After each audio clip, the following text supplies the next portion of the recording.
Welcome to the Disrupted Podcast. I'm your host, the Dr. Mateo Franco. I always say we're one disruption, one interaction away from a whole different experience of this thing called life, whether we're stuck, whether we're happy with where we're at and just looking for more. We're always just one interaction, one disruption, one choice away from a whole different experience of this thing called life. If you guys are listening to this, make sure you go to the Mateo Franco DC on YouTube and like and subscribe. Let's get to it. Hey guys, we have Greg again here on the Mateo Franco DC channel. Another podcast. We're sticking with it, and we're excited. We've got a lot of great feedback, a lot of great conversation. We're excited to share today with you. So Greg and I were just deciding what topics we kind of wanted to dive into, and Greg was telling me that he was thinking about some things, some questions, as we always do. So we'll always free flow this. I think we have a good free flow format. Some very interesting topics that we'll discuss because Greg's a very, very vast wealth of knowledge. And he's got his YouTube channel, The Degenerate Mentor. Is that right? Yes. And I like that. So a lot of things in life, too, is learning what not to do. We all learn from our mistakes. Well, I guess some of us don't. We repeat them and repeat them and repeat them, and we stay in that program.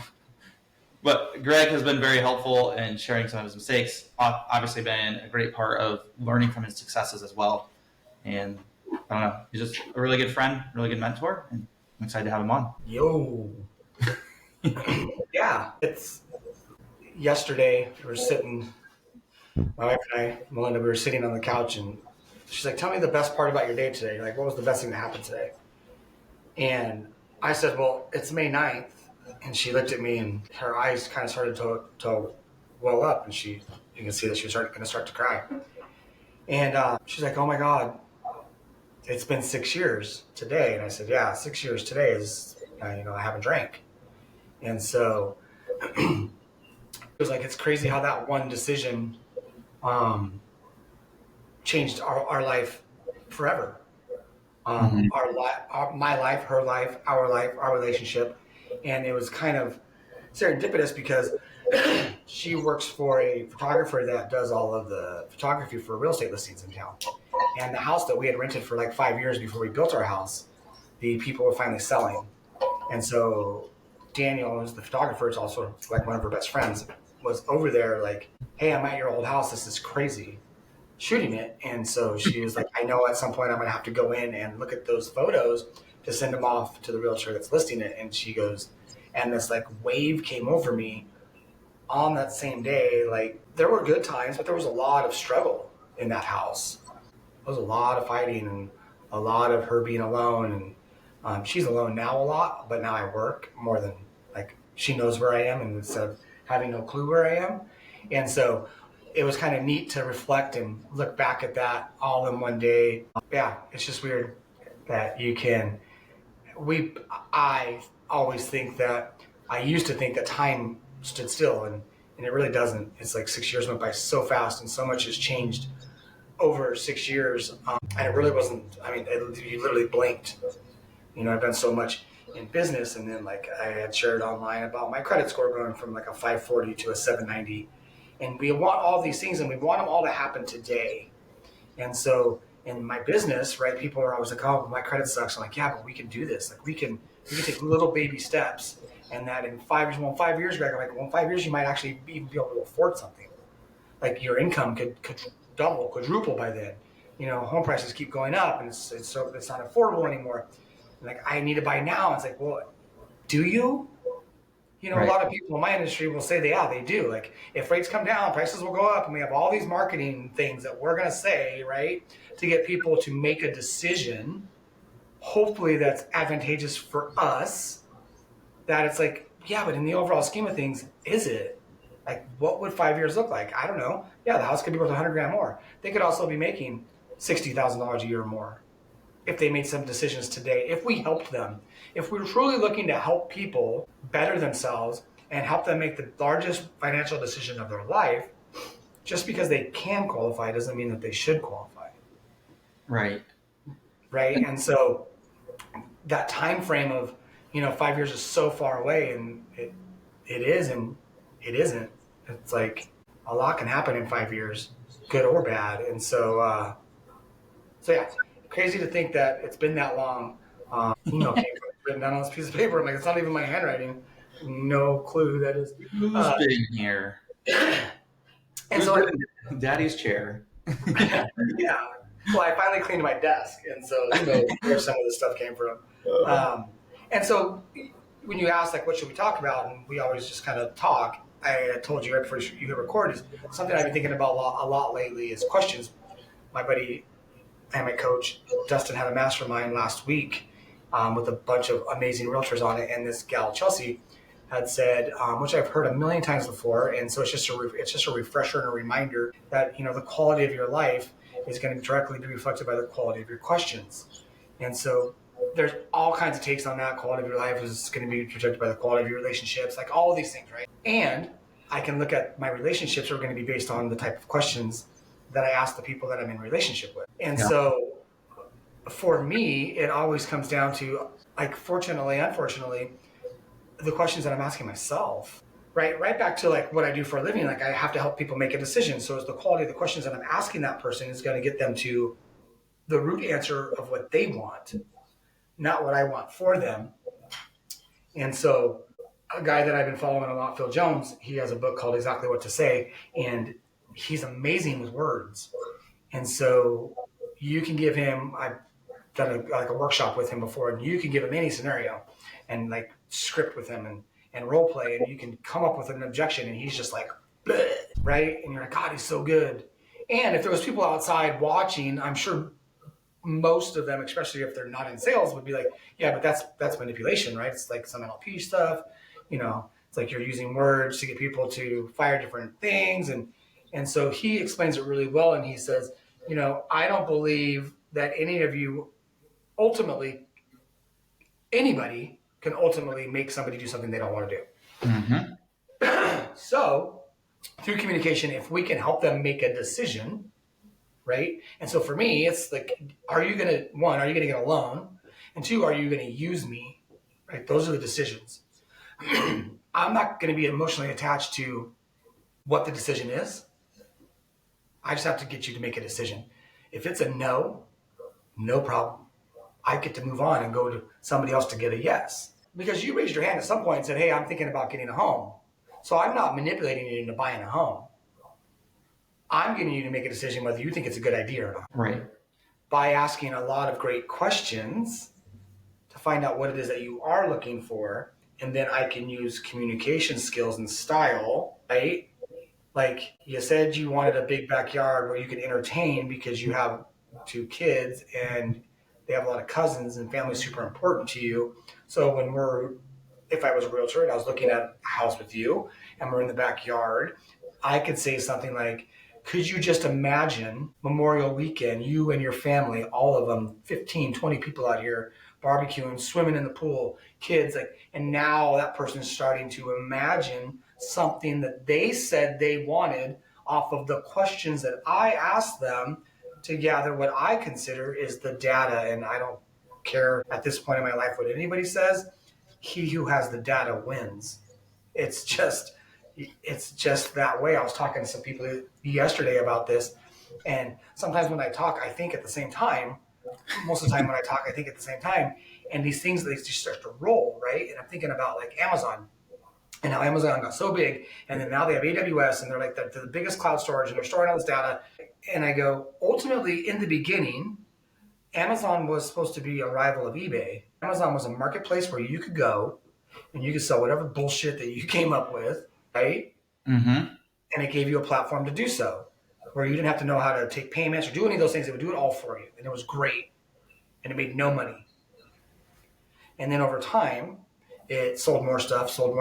It's not even close to even being, eBay is nothing compared to Amazon. And also, now, if you have a great idea or a great product, just realize that will become an Amazon basic, and they will be producing it themselves because they have the data of what products are selling, what they're selling for. And now if we can make it cheaper and sell it cheaper, we'll come out ahead. And so I believe that was from them asking questions, right? What's working? What's not working? What's selling? What's not selling? How's it selling? What's the demographic it's selling to?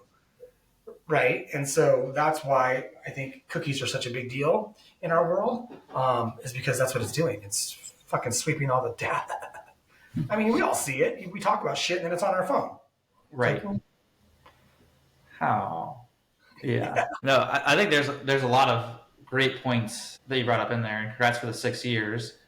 And I concur, and I'm sure you have a different perspective on it. Maybe I'm still getting there, but I've been in business 5 years as of May 1st. So it is crazy of how fast it really does go. The other part, I think, with the manipulation part is very interesting, I think. And people will interpret how they want. That's what we call lenses. We've done enough work on that. We all have them. We're all wearing them and working through different phases of them. But there's I learned this from Alex Arpinosi, but it's the 8, and he learned it from somewhere else. It's out there. But it's 8 key value building elements. I have this saved on my phone. So one of the things that you brought up was, right, if it's a good idea for them to even buy a home. And some of the marketing tactics, it doesn't make it a right or wrong. It's just a great way to get to a decision, because the worst thing in sales or business is a maybe, right? Just give me a yes or no so I know which direction I need to go. And smart salespeople get that. But one of the biggest things in sales is urgency and scarcity, right? Like, this is the best time. This is the best time. This is the best time. Limited number of things. This is the best it'll ever be, right? Those things. And so I think it's very interesting to understand the game. That way you can make informed buying decisions. But it doesn't make it wrong to communicate it either, because it's also your job, right? You don't get paid to sit there and hear maybes all day. no, So, maybes don't pay the bills. right. So that's what I always tell our team. We're not sitting on the phone and spending 10 minutes. Like, if we're on the phone for 10 minutes, like, we severely messed up. Like, it should be 5 minutes or shorter. It's typically 3 minutes or shorter, because we're not sitting there. We want to get the information. Do you want to set up an appointment? If you don't want to set up an appointment, then great. We'll give you the information. This is what it costs to start the first visit. We need to see the data, right? We need to see your spine. You don't go to the mechanic and they just start banging around on your car.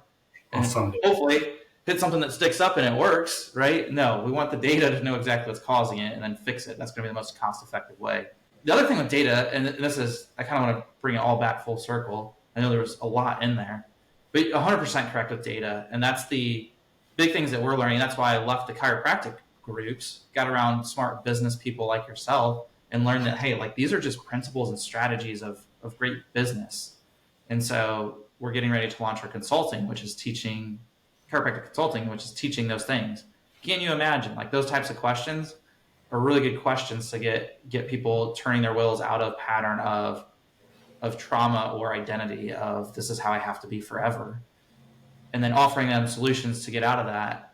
And then we've also created, the second thing off of that is these adaptive forms that collect data. Because what you're saying with Amazon is not just the fact that it's the data. If you know exactly where to look, if you're looking for answers, all you need to do is ask questions. And if the more precise you can funnel in on the areas that you want to grow, which you're saying with Amazon, like the products, if they're seeing that a product's selling over and over and over again, they don't have it as an Amazon basic, they can ask a question of, what is it going to take to produce this and make it an Amazon basic product? And now they're making significant profit off of that. Yeah. A lot of great stuff in there. I just want to come back and recap it. Some of the things that I thought were very, very good. Yeah, it's crazy. Crazy what they can do. And of all the other things that they've, like, that's just being a smart business owner or like entrepreneur or whatever you want to call it, is like where they started. And now they obviously own real estate. They own planes. They own so many different things. And then they have more data, because all of those things acquire data. It's scary at some point. Yeah. Wow. I think we're all going to work for them. Right. And I'm like, I'm a wild card. No one can put enough data on me. So I can pivot at any point. I'm pivoting all the time. Yeah, I'm circling. I'm putting up bad data just so they capture the bad data. Yeah, it's so fun. This is totally interesting. I was thinking about this other day. I've been getting a lot into survival stuff. We talked earlier about starting to watch Survivor, which is, I understand that's not like really out there surviving. There's a lot of things that happen on that show that, like, how do some people not lose weight at all? Like, that doesn't make sense to me. But anyways, I was thinking about this, buying stuff, like you have a knife and then like fire starter, like crucial things. And the thing that keeps coming up is like electricity. How do I get like power supply, or like where does steel come from? Like, and I'm like, some kid in just the reality of it, some kid in China, if they get stuck in a wilderness, they're going to know exactly what to do because they know how to make things, they know how to find things, they know how things work. Like, because a lot of the stuff that I'm buying for survival is, guess where it's made from? China. So it's very interesting with data too, but also just learning how things work, really understanding how things work. And when I'm watching Survivor, you're seeing, like, this is the funny part about it, is the psychological part. That's why I love the show from what I've seen, but you're looking at all these people that are there. Like, you have like a neurosurgeon, then you have like a truck driver, then you have a salesperson, and then you have like a stay-at-home mom or whatever. You have all these different things, and then they get out there, and I'm like, well, what skills are really valuable in surviving of all of those? And there's not a lot. It really comes down to understanding things or learning to ask questions, and your ability to communicate is like two of the primary things that you could do right away. And then it comes down to your ability to be resourceful. Which nowadays seems to, like, it always baffles me that we have literally the most resources we've ever had available, and people are the least resourceful. 100%. It's like it's gotten so easy, yet it's even easier just to ask, right? I mean, think about it. I mean, wasn't that Yahoo originally? Wasn't Yahoo Ask Jeeves? I think it was Ask Jeeves before it became Yahoo. And it was just definitely probably before your time. It was just a thing that you went and you typed a question, and then it gave you an answer. It was like the original AI, I guess. Weird, right? 100%. That's what I was going to ask. AI? That sounds a lot like AI. So it's been here a while. Yeah. It's funny. We did a panel a couple weeks ago with some top producer and realtors. I had one single agent that she's been in the business 30 years, one gal that runs a team, she's been in the business 15 years, and then a guy that's been in for like a year and a half that's on a team. And he's probably right now sold more real estate than anybody in town individually. And so one of the questions that I had for them was, what piece of technology do you use that's changed your business? And so Heather, the gal that's been in it for 30 years, she's like, I have some good ones for you guys. And you guys are going to get a kick out of this because it's funny, but it's true. She's like, I'll start off with the cell phone. Like, originally we had pagers, and people would page us for a home or this or that, you know? And so, like, we would get updates to our MLS that you had to go pick up from your office that were notebooks. So the next thing would be the internet. Changed, you know, my business tremendously from where it was to where it is now. And most people don't think about those things because it's been around so long now. But it's like, yeah, I mean, I've talked to people that did loans 35 years ago, and like, Greg, we used to have to like all in to get a credit report, and then the credit report would get mailed to you and be like, okay, Mateo, once I get your credit report, I'll take a look at it, figure out what we can do, and we'll give you a call back. That was like a week. Now it's like, if it takes more than 9 seconds, we're like, what the fuck? What's going on? Is this dial-up? Yeah. So it's crazy to think that, like, it's changed, you know, that much. And so there's all those resources, and yet people still will be like, hey, do you have a second? Hey, do you have a second? Hey, do you have a second? And, you know, my answer now is just no. Or if they call or text, I just don't answer because they'll figure it out. Right. If it's important enough. And then if it's not, I have a call every day at 3 where they can ask any question they want. Right. So they come on at 3 and ask the question, or they call somebody else. They go on, they look in our guidelines, they look in the manual, there's all these places you can look. 1,000%. And find the answer. But it's just quicker to utilize someone like me who has it. Right. And the thing is too, is certain people too that ask, it's okay. Like, sometimes like there's like docs that we work with, I said, be the doctor. Like, you're the doctor. I'm not on your payroll. Like, I'm not here to make those decisions. You got to be the doctor. And the big thing though too is my answer is going to be the same, right? If you've asked me the question already and you don't go do any work in between, it's a waste of both of our time because my answer is going to be the exact same. So we just won't have the conversation because it's like, I gave you the answer. It's funny. We were at breakfast and my buddy's a PT, and he says it's not astonishing because it's just human nature, but people will come in for pain and then they think that PT is just going to fix it, right? And it doesn't fix. Like, I go every other week. I go on a maintenance plan. He's like, yeah, but you the way that you work out and exercise, like, it's, you know, there's things that you won't do personally that we will do for you. They'll stretch certain things that I'm just lazy on. I know it. So I'd rather pay to just have someone do it for me.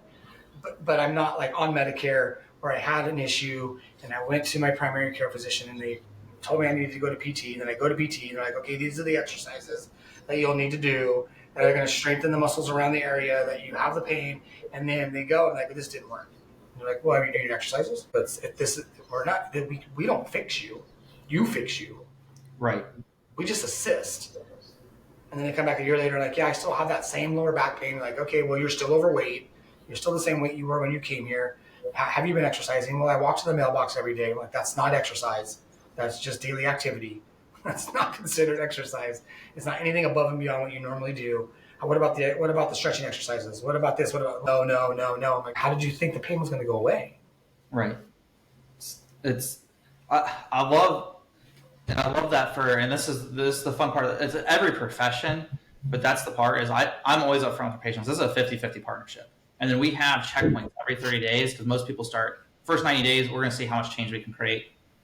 And I always say the same, and PT is probably the same way too, is like, I'm a phenomenal chiropractor, a terrible magician. I'd have to be an insane person. If I could make it go away in one visit and it never come back, to see people come in and complain and have different things show up and be a long-term support system, which I mean, I'm grateful to do that, but I'd have to be insane if the other option was see them once and fix all their problems. And so I always say it's 50-50 partnership. And then we have check-ins. And that's why that data, like those forms that we're creating that pull data and the formulas from it, is now we're tracking patient compliance. So I can say, and part of that's subjective because they have to enter how well they're following it. And most people answer it pretty honest because they know they're going to get x-rays in 90 days. When I look at the x-rays, if I don't see a lot of change, I'm going to know that the work wasn't done in between. And so, but it is, and part of it plays to the ego of us doctors. In the beginning, Tim, our buddy Tim, told me, hey, it's not your responsibility to heal them. Like, it's the body's, which is 100% true. But sometimes it plays into our ego, like we should be healing them. They should be healing and stuff. But it's like, if we can facilitate health by doing the PT when you're at the visits, doing the, for your PT, we don't do PT, but it's still very helpful, right? And so for us, for chiropractic, it's like, I can do the adjustment. But if that's the only positive health choice you make, we're going to hit what's called threshold. It's like going to the gym once a week. You'll get results, but you're going to hit threshold much quicker than if you go to the gym 2 times a week. And yeah, somebody had told me an analogy. It's like taking steroids and then sitting on the couch. Wait, say that again. That was so good. It's like taking steroids and then sitting on the couch and waiting to get yoked. Oh, that's great. Steroids, this shit isn't working. It's like, well, it's not working because you're not working. That's why it's always funny to me when people say, oh, that guy, he's definitely on. I'm like, well, I mean, you realize there's still a lot of work that goes into building that kind of muscle, naturally or unnaturally. Like, you don't just shoot it up and then fucking wait for it to take effect. It's like, you still got to go lift the weights. That's so still fun. A ton of work. But people think that that's what it does. That it's just, well, what do you mean? I don't understand. I don't get it. I did the thing. Yeah. The other thing that we're working on, too, this is a video concept that I have. So I like to speak of things that are real for me or real for people that I connect with.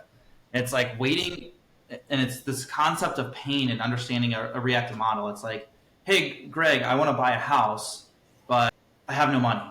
Right? It's a very, or I have no credit, or I have nothing. It's a reactive. I just want the thing, but I haven't done anything to be proactive in it, right? If I came to you and said, Greg, like I have over a 750 credit score, and I have like 20,000 of working capital, like ready to go, much easier to do. And so one of the concepts that I'm working on teaching with people is the concept of, and I use health, you can use wealth, whatever the word is having health in different areas, relationships, those things. But it's like waiting to go make a smart health decision until you're in pain, like barring injuries or emergencies, things like that. Waiting to go make smart health decisions until you're in pain is a lot like waiting until your bank account balance is negative to start making great financial decisions. And then the second tier of that is then once you get to a good spot, right, a good financial spot, it doesn't make sense. You can do it, but it doesn't make sense to default to old patterns because you're going to end up right back where you started. So if you don't want to go there, then there's this thing called wellness where you stay consistent with the things that continue to work and keep you healthy, whether that be financially or actual health. Yeah, it's crazy how you can almost trick your brain, right? So that goes right back to, questions of communication. I was thinking earlier, you were talking about the forms and people filling out the forms, getting the data. And I think it's amazing because now you can take that data and you can communicate it in a way where, hey, do you realize that only 22% of the people that come in with the type of pain that you have actually stick on a plan and do the things that are needed to get well? Do you want to be part of that 22%?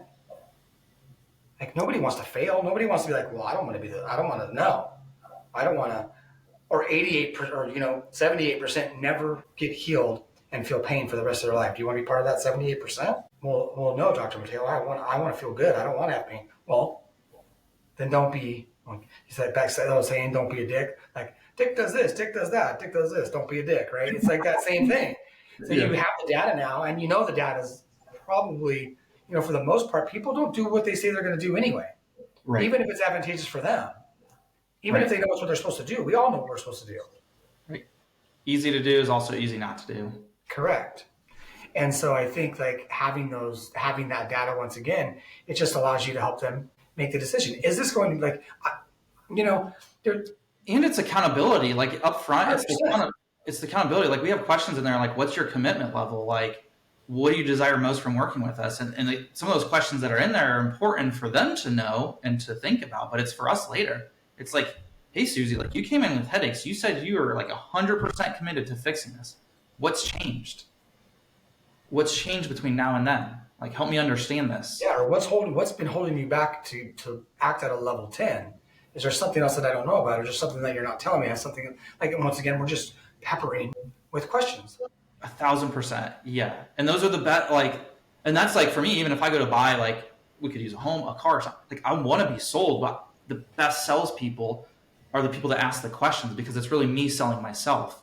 It is. We have a saying: everybody wants to buy, but nobody wants to be sold. Or you wouldn't be there. We didn't walk into. We got a Sprinter van. I didn't walk into the adventure van place because I didn't want to walk out with one. Right. Right. I walked in because I wanted to drive one away.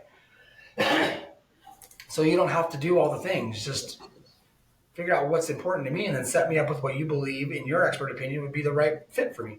For me, it's not that easy because I'm a salesperson, so it's easy to sell me. But I already did the research going in. I already knew the one I wanted. Like, know. But you want to know who you're dealing with, too. That's always the game for me. It's like, I want to know that I can trust this person. Yeah. And this person's not like, I still may buy from them because I just really want the product. And it's easy, but at the end of the day in business, what I'm learning, and maybe I'm incorrect on this, is I want to know, the whole point of asking the questions too is to help me, but I also want to know who I'm working with. That's really, I want them to express who they are and expose who they are. That way I know exactly who I'm dealing with and things that I can trust them with or not trust them with. I think we all want to act within or with people that have somewhat similar values and principles that we do. Mm-hmm. Or would there be no reason to ask questions? Or you know what I mean? And you need both. You need people that have different opinions. You need people that have different values. It's one thing that I always think about when someone says, I don't understand why somebody wouldn't do business with somebody just because of, let's just use politics, because it's easy. Democrat, Republican, right? Because it's easy. There's a line in the sand. Right. Well, you wouldn't buy from a Democrat. Well, I mean, I don't know. Is their product superior? Is it inferior? But at the same time, like, if you really not getting like conspiracy theory, but if it really boils down to it, let's take extremes, right? Like, let's say I'm going to work with a guy that I know is really into child sex trafficking. Mm-hmm. I know it's super extreme. Right. If I buy his product, am I enabling him to put more money towards child sex trafficking? Yes. Mm-hmm. Well, then why would I buy from him? I wouldn't. Right. I go buy from the guy that sells the same product that isn't into that. And so people will go like, yeah, that's super extreme. Well, I don't know. It's the same thing. If my beliefs say that I believe these are the things that we should do as a whatever, a religion, a politic, a country, a city, a community, whatever it is, and this person over here supports the exact opposite of that, if I'm buying from them, am I enabling them to take their capital and reinforce their narrative? I don't know. Probably. Right. So if I can find somebody that shares the narrative as I share, why wouldn't I buy from that person instead? I don't think it's a weird thing. I don't think it's a weird concept. Now, it doesn't mean that we can't have discussions and we can't be friends. Like, I don't think, like, maybe the sex trafficker guy, probably not. But, Right. in the other things of someone being Catholic and someone not being Catholic, like, I get those. Right. It's like, what do you want to choose to value or dig in on too? Like those things like make sense, but it's, yeah, it should be alignment of values, which is what you do in business. It's a successful way to live life the way that you want. So if it's not in alignment with where you're going, who you are, and what you value, why invest time, energy, or money into it? And it doesn't make it wrong. Each of us, that's the thing, we'll all be different. But I think people so much just want to be right. And I forget what it was. It was like something like the cynics get to be right, but the people, the outliers or whatever, they get to be wealthy. Like the people that are sitting there pointing opinions and stuff, they get to be right. That's the kickback that they get. And then the people, the entrepreneurs, the people that are going out there trying, learning, like they get to be wealthy. And it's like, So there's a guy in town, he owns like, I don't know, 8 dealerships probably, something like that. A lot. And we always buy cars from him. He gives back more than anybody I know. And community is important to me. Like anything you go to, it's sponsored by, sponsored by, sponsored by, sponsored by. Throughout all of our communities, all 3 of our small communities that we have locally, Havasu, Kingman, and Bullhead, he has dealerships in all of the towns. And so he's easy to support. right. Like, yeah, I could go to Phoenix and get it cheaper, but Phoenix doesn't write the check. And I don't know, to me, that's important to me. I hold that as a value. Community is a value of mine. I live in a smaller town. I've lived here most of my life. I've left and come back, right? And we're really good as a community of supporting each other. And so if I'm buying from a dealership in Phoenix over and over again, and somebody needs something, that dealership's not going to be like, well, so-and-so has cancer, let's kick down some cash and get them out to Phoenix to the cancer center. And like, it's not, now they may do it in their community where their dealership is, and that's amazing, but that doesn't support my community. It's still community and great. I would rather support, if I had to go out of town, I would rather support somebody in a community that thinks about community.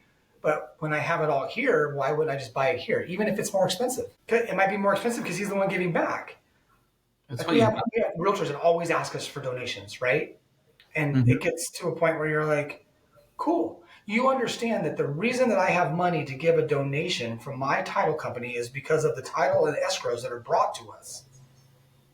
And it's crazy. I haven't seen any from you. And so do I want to help the high school booster club? 100%. But at some point you have to realize that by me helping, you need to be helping as well. Like it's a symbiotic relationship. Right. You can't just come and take and think that we're always going to give. I'll find other charities to give to that do support. Now, is that paying for a referral? Ultimately, probably yes, but that's how business always has been. Right. We bartered in the very beginning. This is what I have to offer. What do you have to offer? Oh, you have fur? I have food. Great, let's trade. I need to eat and you need to stay warm. Right. Right? Like that's all it ever was, and it's all it still ever is. We're either trading time and money for a product or service that you have that I need. Yep. And it's the thing of the questions which is where we started, is the consciousness. It raises the level of consciousness because now you know in the beginning, maybe you did just give because it's like, oh yeah, they like to help people. I like to help people.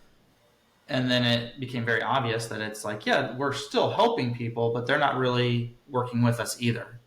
So if there's a different way. I'm not going to stop giving. I'm just going to give somewhere else. Right. Yeah. Right. You can find another place to give. But we're reciprocating with people that work with you in the same direction. Yeah, it's not giving and expecting anything in return. Yet you can only give so much until it's gone, right? Right. And so, actually, and the whole thing with this, and we could do this later, but is also that like you doing that is actually enhancing your ability to give. Correct. And their ability to give. Yep. Like you're actually giving more by being strategic in that. And so I think that's very, very good insight. I know you got to get going here. We're getting close to our time. I'll get this posted for us. If you guys like and subscribe, go over to Greg's channel. That's where our next episode will be. So we try to alternate every 2 weeks. So you'll see those coming out. Just give them a reminder, Greg, of what your channel's called again. It's the Degenerate Mentor on the YouTube. And then you can find him at Greg Whitmire. You can find him on Instagram and all that. But YouTube is where you'll find these long forms. We'll cut it. And your podcast is the same. It's on Apple and Spotify, but it's still called. Yeah, Apple, Spotify, and YouTube. Cool. Well, awesome. Well, thanks, Greg. I'll see you in a couple weeks. And thanks for being on.